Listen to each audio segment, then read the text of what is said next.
let's talk about the biggest challenge when learning the kettlebell snatch, and that is, how do you prevent it from banging you on the wrist in the overhead position?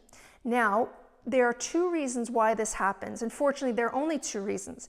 And people do these two things because they want to control the bell as opposed to redirecting the bell.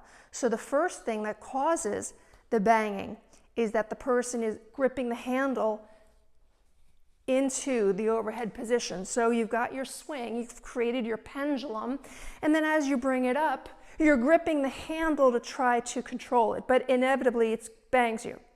The second reason is because you're slowing the momentum, slowing it to, again, try to control it, but it doesn't work that way. So what you have to think about is redirecting the momentum that you've created. You want to work with that pendulum. So don't grip it, don't slow it.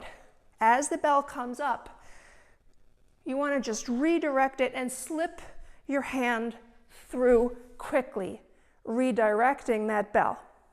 Now, some people may redirect it quickly by punching it up. That's fine. And some people do it by carrying the bell up, letting it come up a little higher, and then slipping the hand through, but the arm stays straight as that bell comes up. But you see, there's no gripping and there's no slowing of the momentum. So if you can avoid those two habits that people get into in order to control the bell and think of redirecting, then you'll be on your way. So just practice, give yourself a little bit of time, don't get frustrated, because as soon as you get that timing, you're going to have it forever, just like riding a bike. Go ahead and do it.